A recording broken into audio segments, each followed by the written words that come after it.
I'm more than a rare exception, you can't compare him. I'm fly as Tuskegee Airman. My patience is as thin as her pens. You find a sucker cat that's... Welcome to 3-Count Commentaries. This is your boy MagMongoSlade. Today we're going to be talking about Kenny Omega and his, let's say, thoughts on Cody Rhodes leaving AEW. And this is, I haven't read the whole thing, so we're gonna learn this together. I saw bits and pieces of it be posted out. I wanted to read the whole entire transcript, but my God, bro, I found one of my old videos. It took me a while to look for it, about Tony Khan depowering the EVPs. It's actually 4 or 5 months old. I'm gonna put that in the description so I won't have to summarize it too much. But I think a lot of it is going to be very relevant to this video. And very relevant to Cody leaving in the first place. So let's get right into it. Kenny Omega is talking to F4W Online. I think this is Meltzer. And the transcript is by No DQ and I think Fightful. All right, so it says, Kenny Omega, everyone was shocked. We all know when our deals are up, especially the EVPs. We know when our deals are up. In the case of the Bucks, when their options kicked in, for myself, I don't have a deal like that. I'm up next year. Just straight up. Done. I would have to re-sign a new contract. There is no option. We knew Cody's, much like the Bucks. It was that time. We would hear that there was possibly some difficulty with the negotiation or whatever. But you never think it's going in that direction, where the talent is going to opt for leaving, especially when this thing first started. The most passionate person of our revolution, the most passionate person of creating the us versus them mentality was Cody. It was strange for him to just choose to up and walk away. All right, so this is just the first part. He's blaming Cody for the us versus them stuff, right? He's blaming Cody for the us versus them. I'm guessing us being AEW, them WWE. That's what I'm guessing.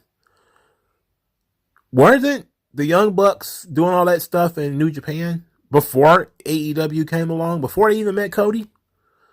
Now, in a previous video, I talked a lot about Cody being a hanger-on. And that when you say all elite wrestling, you never mean Cody. All elite, meaning Kenny Omega and the Young Bucks. That's how it is. That's what the elite is. Cody is just a tag-along. He started tagging along when he was in Japan. He tagged along in Ring of Honor. He's tagging along until he leaves AEW. But he was the front man for AEW, which means they probably either, and we're still not sure whether he was pushed to be the front man or whether he just took the opportunity to be the front man. Either way, he's saying, oh, all that stuff you guys didn't like about the us versus them WWE stuff, oh, that was Cody. And everybody's going to agree. Everybody's going to be like, oh, yeah, because it was Cody doing the Throne Breaker. It was Cody doing the Golden Sledgehammer or the Golden Shovel. It was Cody doing all the WWE references. It was all Cody. That was Cody when it was on the TV. People are supposed to forget that they were doing that stuff before they got on WWE, before they got on AEW. And then the Young Bucks mentioned WWE all the time on being the elite. And, and stuff like that. So it wasn't, oh, it was all Cody. What do you mean it was all Cody? It wasn't all Cody. Come on, man. Come on, man. This is the kind of these people are snakes, bro. This is some snake shit that he's doing right here. But it's poisoning the well. It's a roundabout way, a very soft way of saying Cody is a hypocrite or Cody is a traitor. He was the one over here talking all that yin yang. And then first opportunity, he went back. Similar to Paul Heyman, right? Paul Heyman did all that stuff, he was the biggest proponent of the us versus them WWE stuff. He was even doing it with WCW too. Like he was doing backdoor deals with WCW and he was doing backdoor deals with WWF. And while pushing an us versus them thing to the audience. So I understand what Kenny Omega is saying because Cody did do a lot of this stuff on his own, the Throne Breaker and all that kind of stuff. He did do a lot of that stuff on his own. But he wasn't the only one. he wasn't alone in this, and it's saying he was the most passionate one of the whole thing. Seems a little ridiculous to me. And it seems like he's trying to poison the well. But let's continue. He says, Kenny Omega continues, I would always encourage everyone in wrestling and in life. If your work isn't fulfilling and making you happy, you really should look for opportunities elsewhere. In a place where you can feel creatively free. And a place where you can feel your work is being appreciated and fulfilled. I'm guessing that, knowing Cody as well as I know him, I don't think it was an issue of money. I don't think it was Tony not shelling out enough cash to keep him invested in the company. Maybe, in the end, we had the Bucks and their vision, my vision, and Cody's vision. All of our visions are different. I would say mine was more similar to what the Bucks had envisioned, and Cody's was much different. You're going to get that when finally you committed your life to an industry and a business, and finally someone goes, you've done this job all your life. You've been raised in the business with these shackles on you to a degree by someone or something. Now those are off. You have carte blanche. What do you want to do? I understand there might be some heartbreak if you are promised that or told that and it doesn't come to fruition. Though my professional relationship with Cody was great. He's not a guy that I go get a Diet Pepsi with on my off time. I don't know how he personally feels about anything. I can only guess as to why he would leave, and I think that he saw it with his deal up as an opportunity to investigate something within wrestling or life in general that would bring him more happiness. This is not the end. But I want to stop right here. He's talking about the different visions. And he says, my vision is more closely in with the Bucks. Kenny Omega's vision of the company, of wrestling or whatever, is more closely aligned with the Bucks. Oh, you think so? Funny how that worked out, right? Oh my God. Anybody with a brain would have seen this coming. Anybody with a brain would have seen this coming. You mean to tell me that the guys who's been together all this time, they're the best of friends, they have a similar vision of wrestling than the guy that they met who spent most of his life in WWE, who was trained in WWE, who worked, I think he was in WWE for 10 years before he went off into the independents. I think he was signed in he was signed in 2005? I know he was working on the roster in 2006. And he was there until 2015, 16. So all this time that Cody has been in WWE, with his dad there, he's learned a different kind of wrestling. He really has. Than what the Young Bucks and Kenny Omega were doing. And now we brought those two things together. And then this was very weird. And it all lines up perfectly. It's not a conspiracy theory when you consider that everybody was talking about the early episodes of Dynamite and how disjointed they would feel. And how it felt like there were 3 or 4 different bookers because everybody was writing their own angles. And it felt different from segment to segment.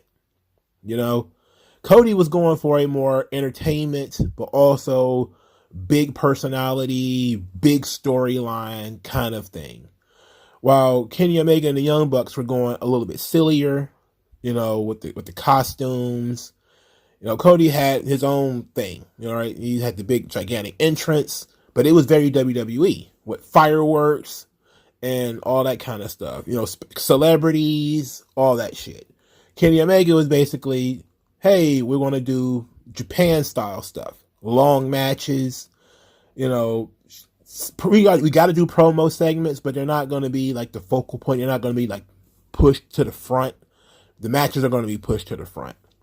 A lot of 6-man tags, a lot of tag team matches where he doesn't have to take a pinfall, but he can lose. That kind of stuff. While Cody constantly promos, build to the match. It made the show feel disjointed. And then when you started seeing that Tony Khan took the power away from them, it got a little bit better, but you could still see that the show now is even more disjointed because you got Danielson doing his own thing and you got Punk doing his own thing, and and all that kind of stuff. I don't want to get down that road. But you often saw, and this is what I think was the most important thing that I remember after listening to that video, you never saw any crossover. You never saw Cody doing anything with the Young Bucks or with Kenny Omega. It was constantly Cody's off doing his own thing. Kenny Omega and the Bucks will sometimes bleed into each other. Most of the time they bled into each other because they was in a faction. And Cody would never come in contact with that. It was almost like that part of the show did not exist. And it was like when the Young Bucks and Kenny Omega was doing their thing, it was like the Cody part of the show didn't exist. Right? So that's the one major difference that we could talk about now, is that Cody, and at least in the Danielson Punk era, this thing feels like at least these guys are aware of each other. Like at least CM Punk is aware that Bryan Danielson is doing something, and Bryan Danielson is aware that CM Punk is doing something. They're not exactly, commingling right now, but they're aware of each other. Back, when it was Cody in Kenny Omega's era, it was almost as if, and it was set up this way by Cody saying he can never wrestle for the title if he lost, and Kenny Omega being the champion, right? So, but I think the most important thing in this particular part of the interview is when Kenny Omega talked about, when he said this, and I'm not going to do it in my Kenny Omega voice. He says, when you're committed your life to an industry and a business, and finally someone goes, you've done this job all your life, you've been raised in this business with these shackles on you to a degree, by someone or something, now those are off. You have carte blanche. What do you want to do?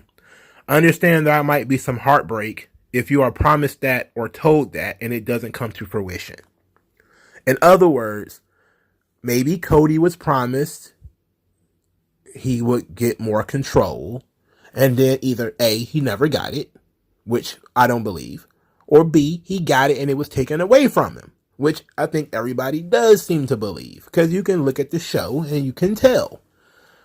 Now, Cody definitely still had a heavy hand in what he did.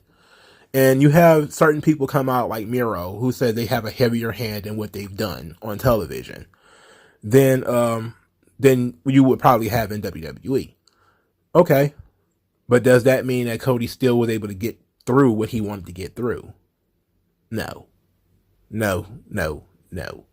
So it's not about money. It wasn't the money.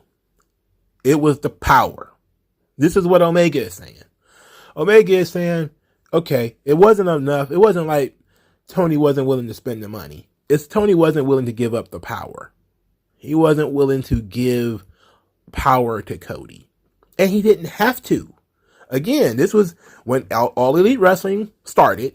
Cody was one of the biggest stars on the show, because he was one of the only guys on the show who had ever had any real television experience. He had more experience and exposure in the United States than Kenny Omega and the Young Bucks did, because he had worked 10 years in WWE. So at least everybody knew the son of Dusty. Pretty much everybody knew him. Well, if you're a wrestling fan, you knew him. If you were in major media, maybe you didn't know, but Cody was a pretty slick talking car salesman. He could sell you AEW if you really was interested in some way in it. Why the Kenny Omega and the Young Bucks, they were, Ring of Honor and New Japan, but they weren't, they were hardcore to the hardcore wrestling fan, but that was it. But now you've got more guys in the company who are bigger names, bigger crossover stars, more people know.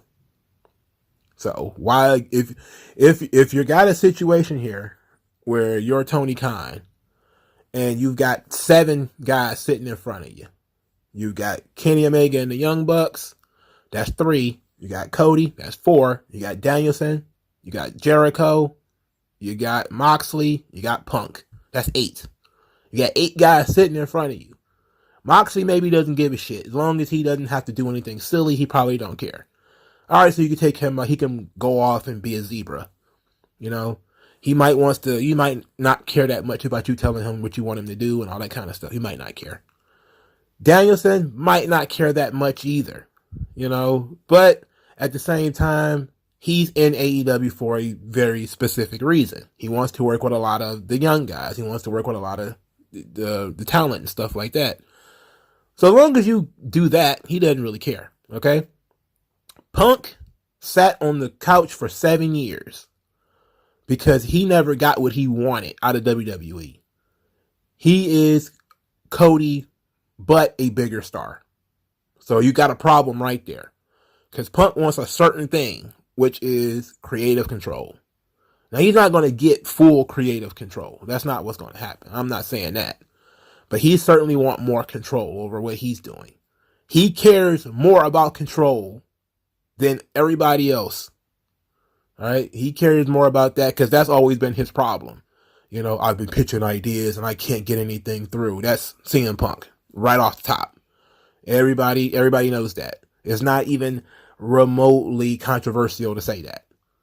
He cares more about this thing than anything. You know? And the money. That's second. Money comes second to Punk, you know? But it's the same thing with Cody. Money comes second to being an executive and being in control. Now, if those two things are going to bump heads, you got to make a decision. You know, Omega and the Bucks, they got their part. And whatever kinks they can work out, they can work together as a unit. It's three of them. You know, they can advocate for each other's ideas if they really wanted to.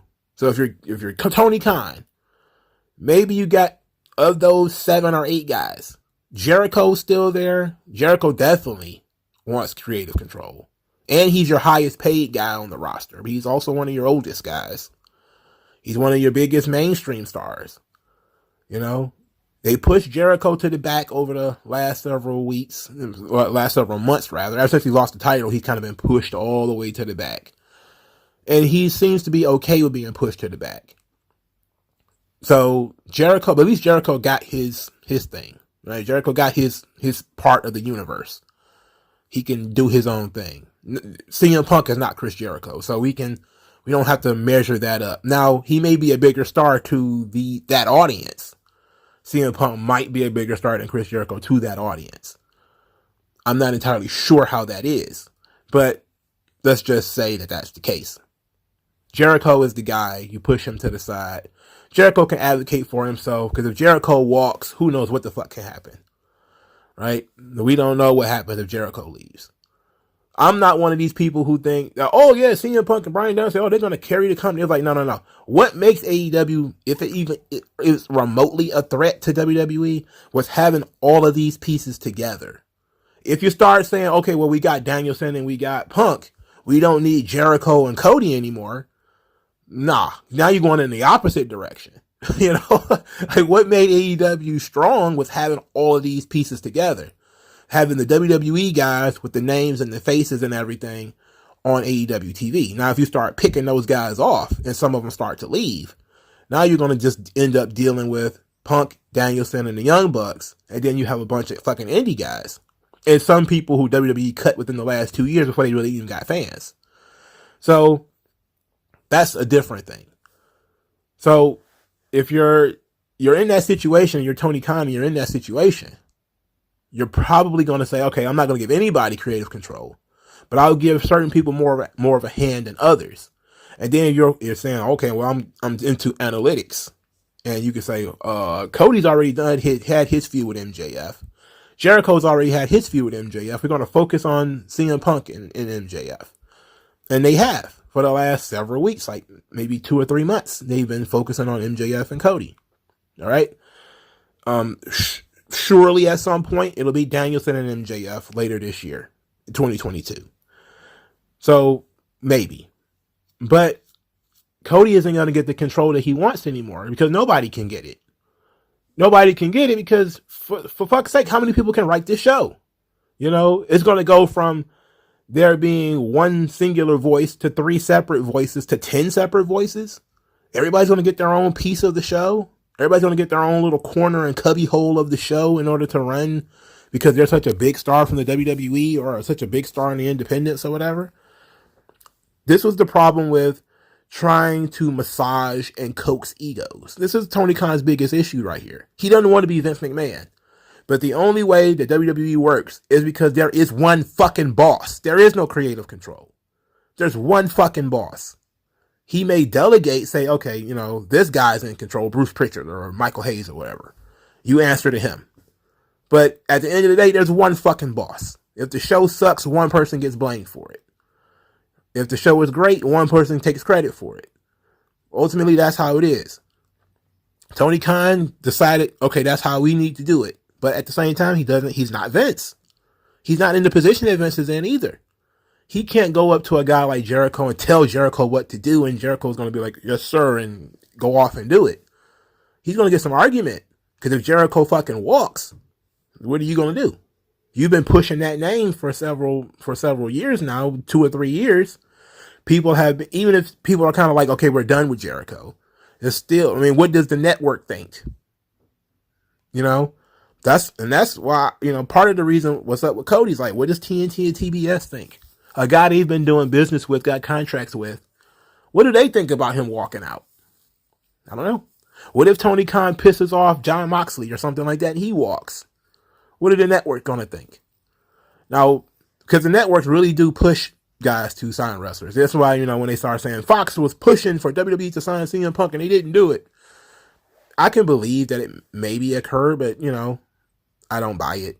It's like I know Spike TV really pushed for TNA to sign Sting, and they actually helped pay for Sting, you know.